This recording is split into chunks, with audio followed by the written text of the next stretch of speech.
Hey guys, it's time to take 6. So originally, this video was supposed to be a rewrite and remaking of Seasons 1 and Seasons 2. But I went too hard on episodes 1 and 2 to try to get into detail. But the thing is, I can't really tell the rest of the story without the setup of episodes 1 and 2, so I can't cut a lot of stuff out. I even try to highlight what's important, but I'm only cutting out like sentences every now and again. So, for this video alone, we're doing episodes 1 and 2. Seasons 1 and 2 will come out very soon.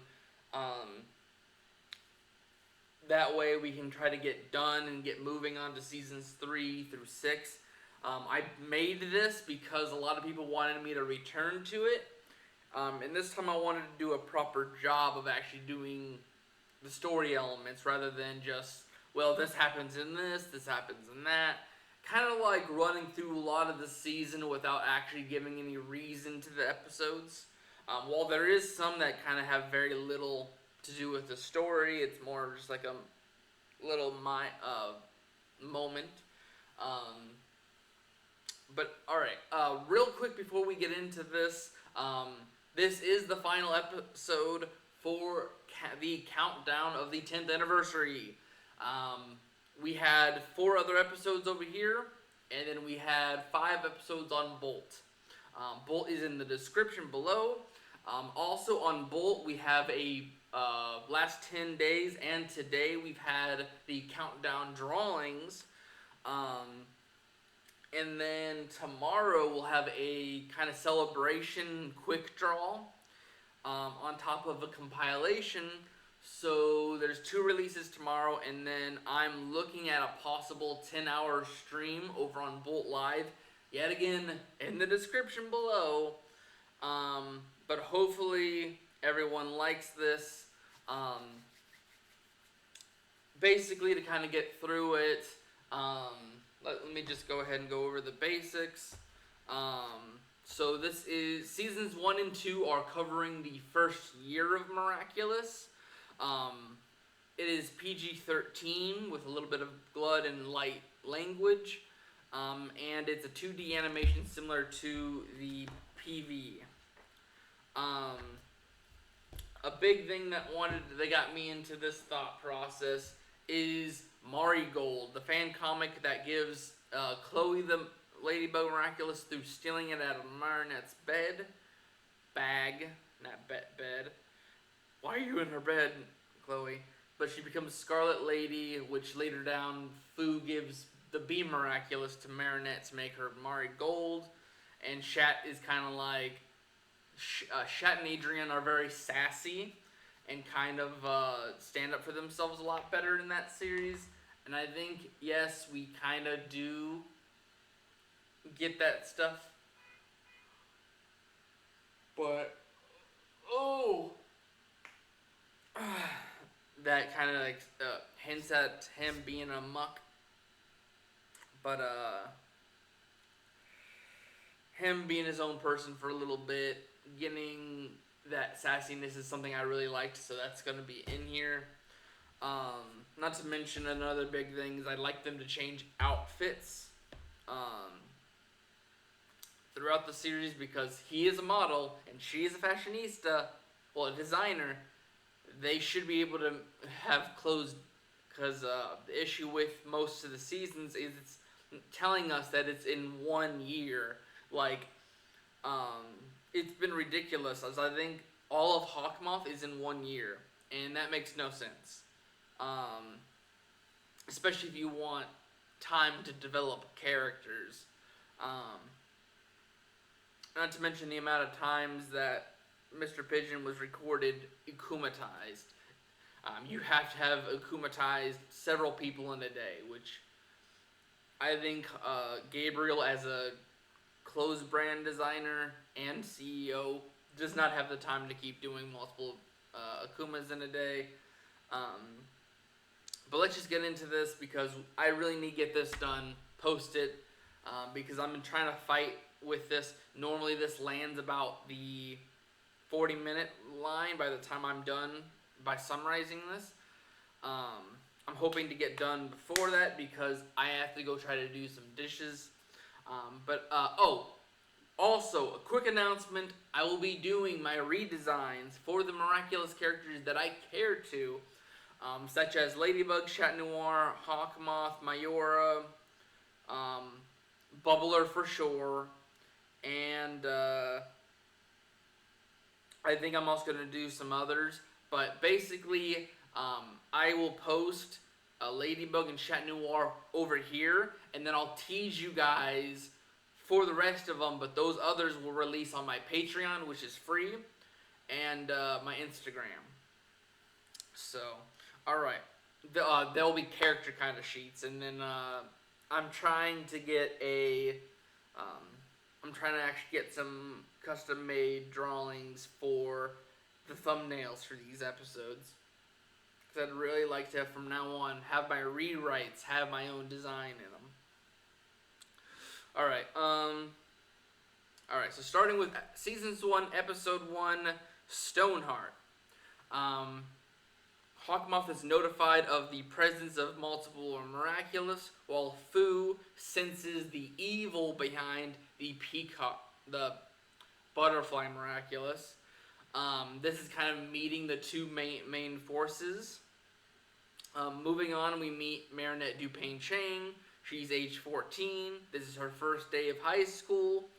And this is early September because Paris goes to school in September. We see her room. We kind of see her hobbies. We kind of see that she's a designer. We also see her unorganization of her personal space. She gets dressed in her classic look. We meet her mother, Sabine. Through dialogue, we know about Tom because he's too busy for this episode, and because we don't have time to deal with Tom right now. Him and Sabine are one of the most popular bakeries in Paris. Tom is a workaholic and a perfectionist, while Sabine is more of the caretaker of the home. Both of her parents, though, are a little overbearing. Let's see, we see her clumsy side as she's leaving, forgetting some stuff. Arriving at Francos Dupan. I'm not going to say that correctly, that's her high school.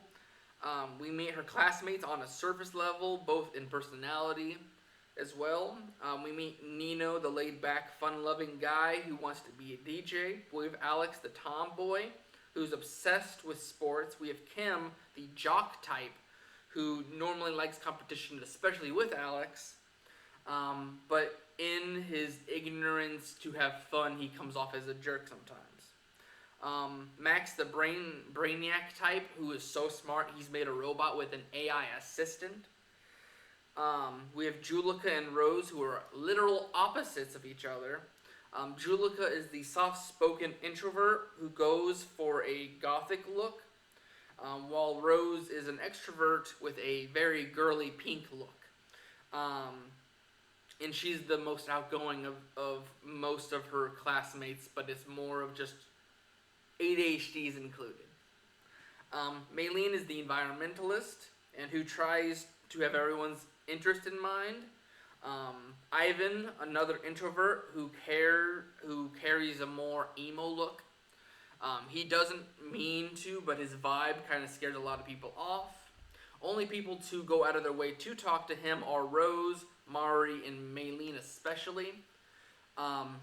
We meet Nathaniel, the artist of the class.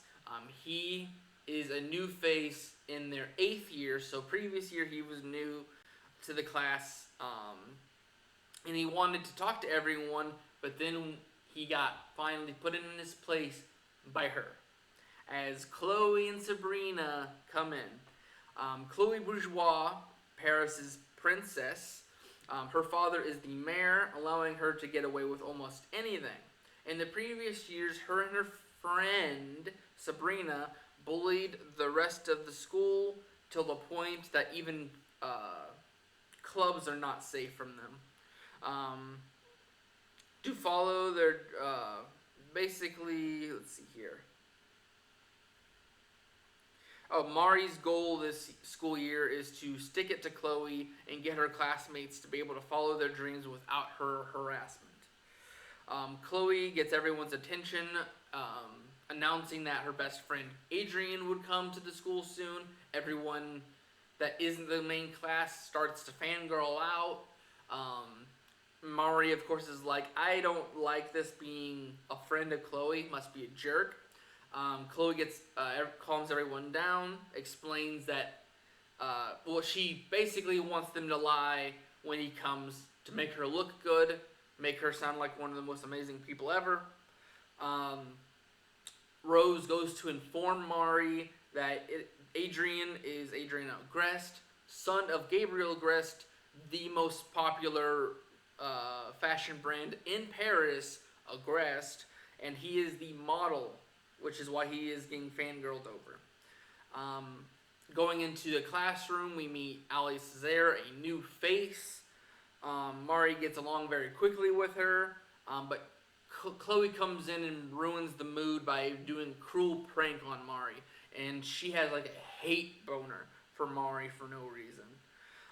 Looking around, we do see that the others are either looking away or looking down in shame because they don't want to they don't want her dealing with it, but yet they don't want to be targeted either. Mari fills Ollie in with the past with Chloe at lunch. Ollie, of course, gets irritated and goes into a speech on trying to stand up for yourself and having everyone come together to stand against someone of a higher position, especially. And at first, Mari's like, "Wow, you're able to say that out loud and come up with it." And then Ollie goes to pull out a comic from America based on a superhero very similar to Captain Marvel, Majestia from the New York special. And this kind of shows Olia's fangirl for superhero side. Moving on at the end of the day, after everyone's dispersing, Mari is approached by Ivan to get help to ask out Maylene. He's too shy, so she gives him the idea to make a letter and hand deliver it because even though he is shy, he needs to be able to show that he's willing to give it to her. And as he's about to give it to her, Chloe yanks it, gets everyone's attention, says it out loud, makes fun of Ivan, and then Maylene tries to step in, trying to be a decent person and protect him from something that she has no part in, but gets turned the snake tongue to her, and basically her hobbies and father's career gets made fun of. Maylene runs away in embarrassment, and Ivan takes it as I'm an embarrassment to her and feels like he's been rejected. Not much longer, we have Akuma flutter to his love letter that's now crumbled up. And I made a little speech for Hawkmoth to start with. A young man's burning passion should never be met with such coldness. If you do as I ask, you can show the monster people frame you as, and get revenge for whom made your heart so stone. Ivan then, in dark smoke and purple static, grows to a giant stone golem with a broken heart icon on the front. Mari's at home trying to make a gift for Ivan, feeling bad that she might have been the one to blame, but her phone alerts her of breaking news, and we meet Nadia Shamak, who is the local news reporter. She's reporting on Stoneheart breaking stuff, injuring people. And he's captured Maylene. As he spoke, Mari is able to tell that it is Ivan. So she starts spiraling, thinking it's her fault. She snaps out of it when Nadia reports that a teenage girl is running after the villain, and it's shown that it's Alia. Mari trying to fumble to her satchel to get her phone. She's able to knock out a black bag though. She picks up the black box, and it's a Miaculous box. She sees the symbol on the top, and she's not able to read it, but she's able to figure out that it is Asian descent, Asian origin. Her mom is Chinese, so she knows the basics. So she's able to kind of like put two to two together and kind of be like, oh, so it's very similar to the symbols. When she opens it, we get the whole rat little thing. She panics. We meet Tiki, the Kwame of creation. Mari, who's still like .exe has stopped working. Still in a panic state, but Tiki is able to calm her down, explain the situation. Of course, Mari's a little like, but I'm not perfect. Why would I be a superhero? Tiki's like, you've been chosen. We start going into detail about the physical powers, but the issue is Mari is still in a panic state. So when she starts explaining the transformation words, she just transforms, thinking it's done, and starts going into the fight. She saves Alia. Alia, fangirling, tries to ask for an interview. We learn that she's trying to be a professional reporter, by also having like her blog as like a experience show. But of course, Mari's like, I need to deal with the villain. Can't do that right now. After a little clumsy fight, she's able to start talking to Ivan to kind of get him to explain the situation. Maylene apologizes, gives him a yes. This calms him down enough for Mari to grab the paper and break it so the Akuma can go. They become Ivan and Maylene became official. She goes back, and because she transformed, she was able to learn how to de-transform. So she has to try a few things. And then when she de-transforms, Tiki asks how it went. But then as she hears the story, she notices that she didn't catch the Akuma, and she remembers she didn't get a chance to tell her the abilities, which means you need to get going. We need to go get this Akuma now. Finally, we get the teaser at the end of the episode where the Akuma lands on the top of the Eiffel Tower and starts multiplying into multiple Akumas. Going into episode 2, Origins, we see classic Adrian look exiting his fencing class. My biggest note about this right now is we do not know that this is Adrian. This is a small detail, but a detail I do want set up here. He gets into a car. He mentally thinks of Gorilla, his bodyguard. That's why we name him Gorilla. Looking at his phone, he sees the news update from the hero and all that. He asks Gorilla if it would have been cool to meet him. Of course, him being respectful of his job, he nods and then goes back to driving. Going into awkward silence, and then building crash. And it shows a smaller, without an heartbroken icon, another Stoneheart. And Adrian gets a breaking news report that a dozen of these things are across Paris, destroying stuff. And as it's noticed that the other Stoneheart's reaching for the car. We skip to them being in safety, but the Stoneheart is right behind them, trying to break down, trying to get in. Gorilla has him run down the hall. Thanks to the shaking of the Stoneheart's activity, he gets knocked over. His bag goes flying, but the Miaculous box comes out. He grabs it, goes into a room, reads it, and because he is taught to read certain languages, he's able to figure that it says Miaculous on top. Of course, he opens it. We meet Plague. Um, We then get Plague. I'm just going to go ahead and say it. One of the dialogues that I had for him.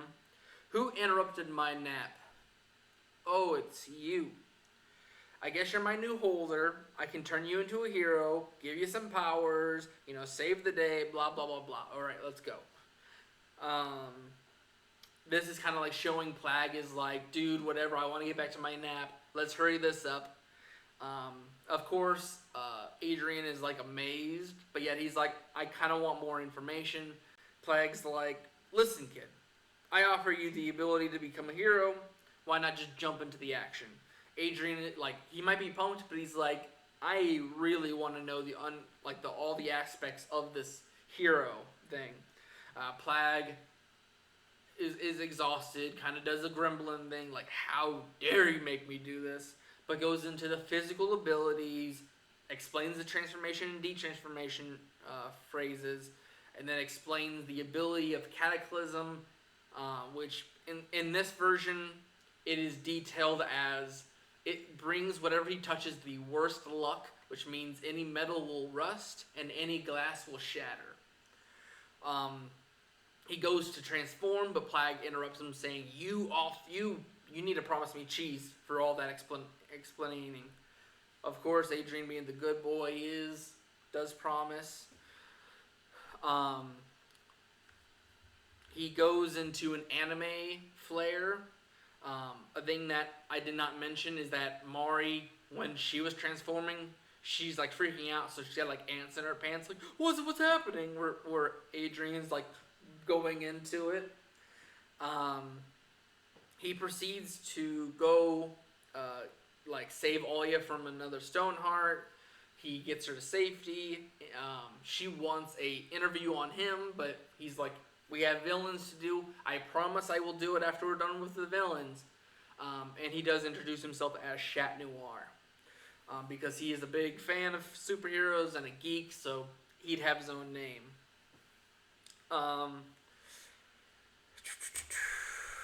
He uses his staff as a pogo stick. That way he can launch himself away.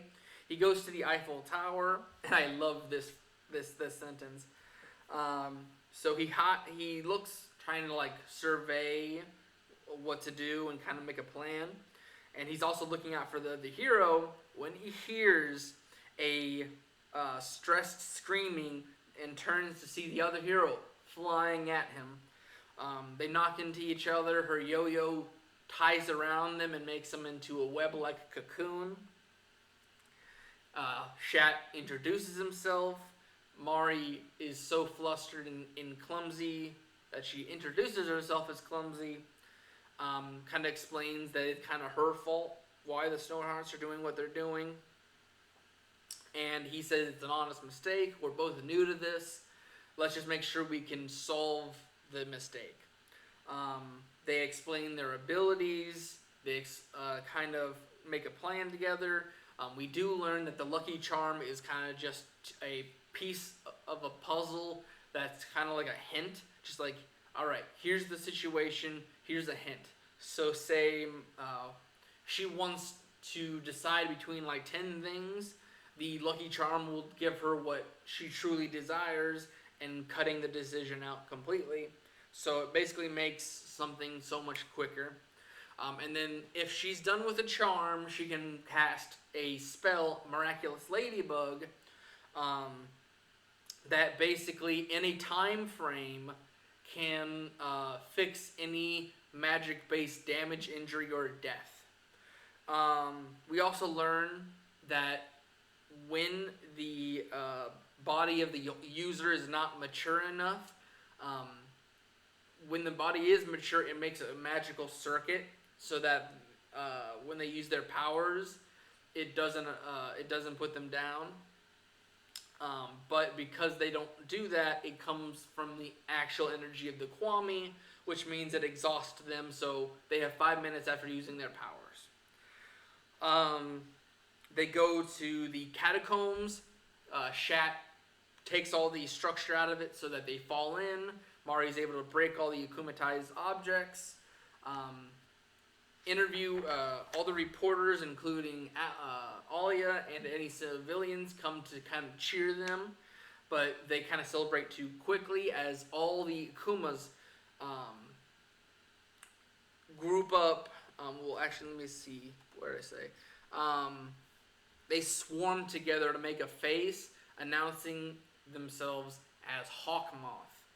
He threatens to keep on attacking until the two heroes give up their Miaculous. Mari looking at Alia to kind of like remember that speech she had after learning about Chloe. She goes to kind of like have her own spin on that as she captures all the Akumas, and then she pronounces that her and Shat will protect Paris as long as they need them and until Hawkmoth is dealt with. And Shat, instead of falling for her like in the original series, he says, "I love whoever that girl's underneath that mask." He doesn't do that. He just admires who she is.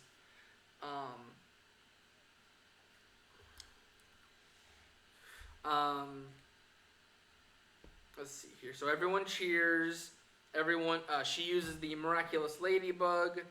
Nadia and other reporters want a interview, but they are starting to beep, so they need to get out of there. But Shat did promise Alia a quick exclusive, so they pull her aside, let her ask a few questions. Shat introduces himself, kind of reiterates what Ladybug said, and was like, "We're standing on that. We promise to protect everyone and help where we can." He throws in a little cat pun to start his alter ego personality, while he does kind of nudge Ladybug to start her introduction, but she isn't very good with names. Even though she's good with creations, she can't name things properly, especially on the spot. So so Shat and Alia suggest her power name, the Miraculous Ladybug, Ladybug for short. Everyone else is in agreement that that's a good name for her, so she just adapts it. So instead of, I always felt Ladybug is very cheap, but having everyone agree that this is Ladybug's name is good. And that's kind of it. It's just to kind of like get their names out, what their whole reason there for is. And Nadia kind of announces for the rest of Paris that they have two new heroes and to welcome them. The next day, Adrian is in sassy mode, like I said, from Marigold, and he's telling off Natalie, the assistant to his father, that he wants to go to school. He's able to win the argument, but Natalie comes with a kind of a threat from his father that if he ever does anything wrong or gets in trouble, or if anything happens to reflect back on the aggressed brand, he's done with school. The biggest thing is that I mentioned that we never got a confirmation that this is Adrian.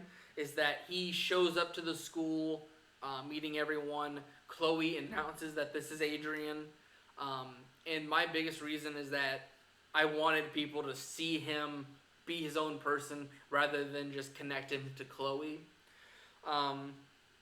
Of course, just because the audience kind of sees this doesn't mean the actual people in the class do. Everyone is on their guard, but like Nino hits them up, and they're able to like be friendly together. Everyone else notices that and acquaints themselves with him. Mari's still sticking to her guns, though.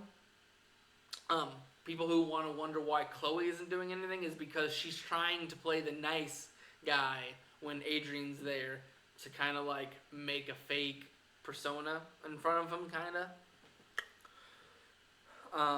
A thing that I did forget to mention is that before Adrian comes in, she does her little speech about, basically she reiterates the Majestia line. That's not the same line Ollie said, but like standing from oneself and someone so cruel and all that. and then Adrian comes in.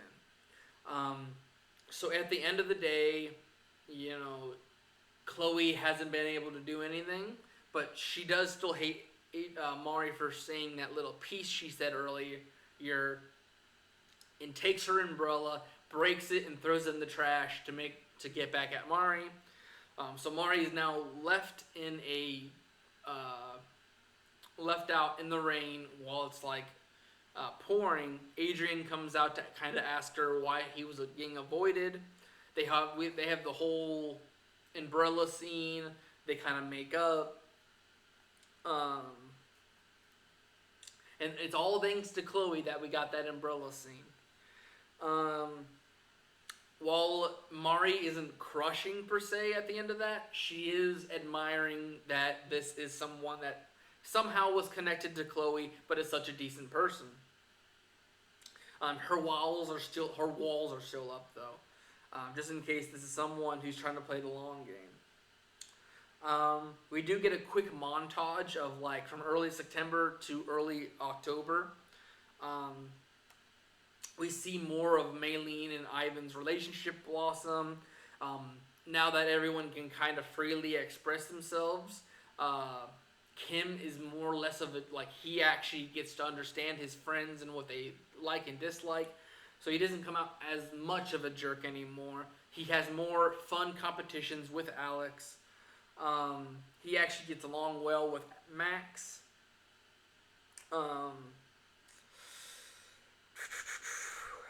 Mari has her first girls' night with Julika, Rose, Maylene, Alex, and Alia. We see Nino and Adrian gaming.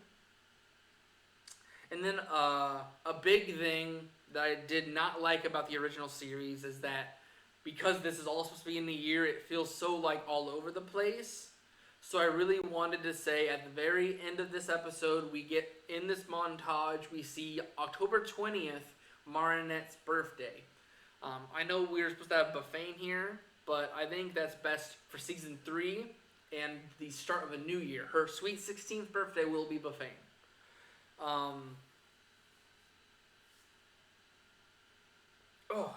Arm is starting to lock up there for a second. So everyone shows up except for Adrian.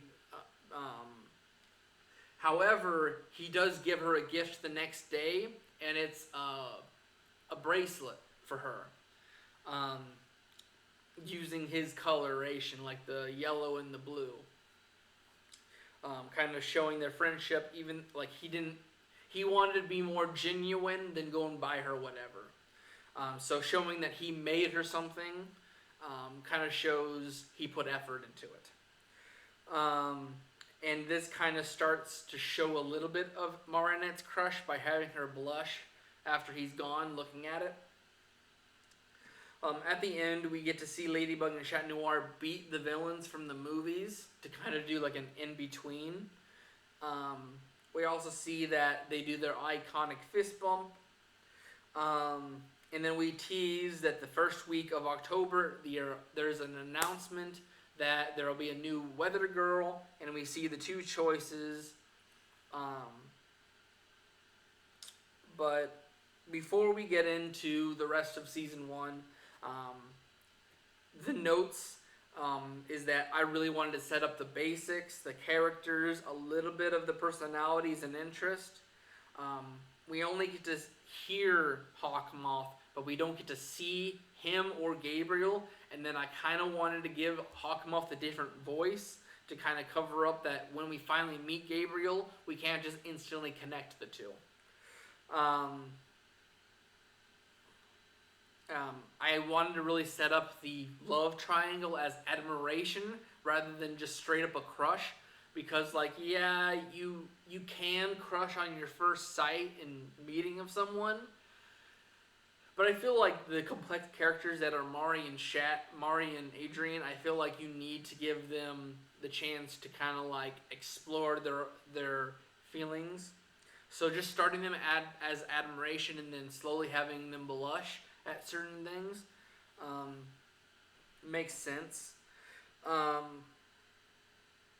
wanted to give Adrian his time to shine before giving him his name to avoid connection of Chloe. I still wanted to show at the end of this episode, with the umbrella scene, that Chloe is still out to get people, but in particular Mari. Um, she's just gonna play nice when Adrian is around. Now that Chloe is kind of at bay, relationships can grow.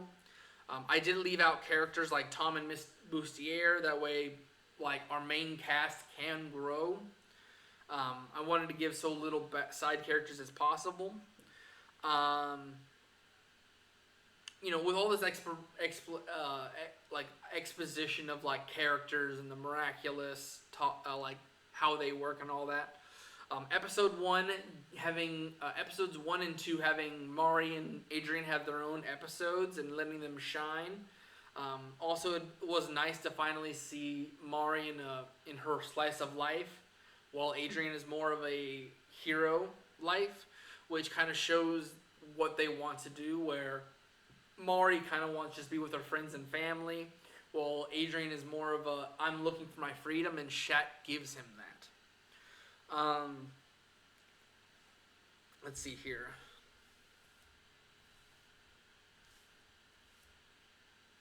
We do get hints of their alter egos, like having, during her speech, kind of show that Mary Sue kind of spin on things for Ladybug, and then have Shat pun in his the little interview for Alia.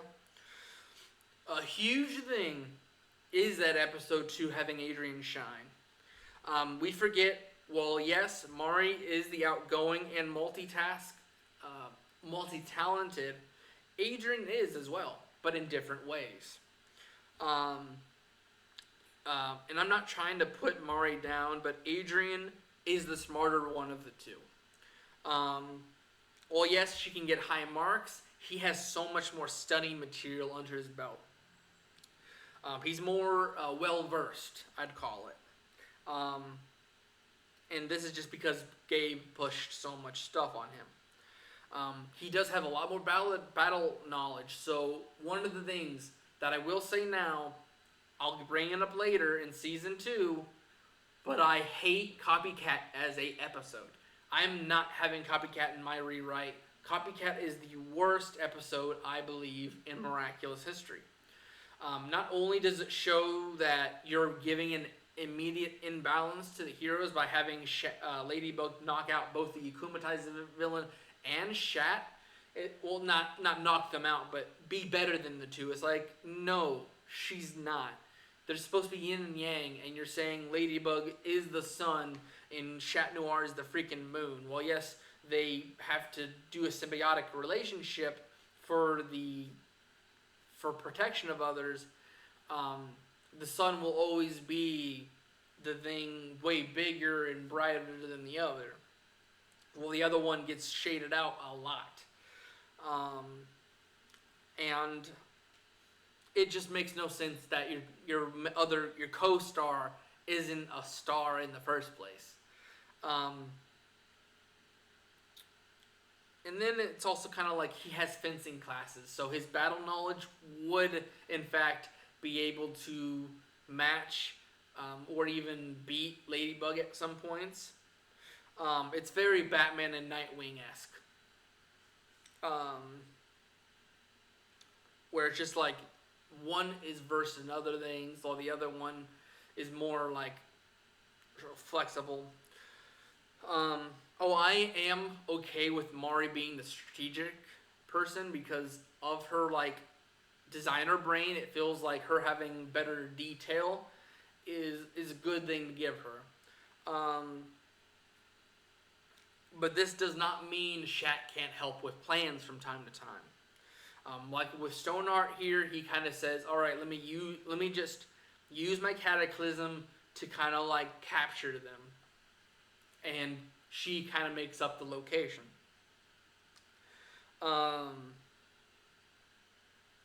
Let's see. And then one more thing is that I really like the idea of having Mari the more social, interactive person, while Adrian does understand like social cues and stuff.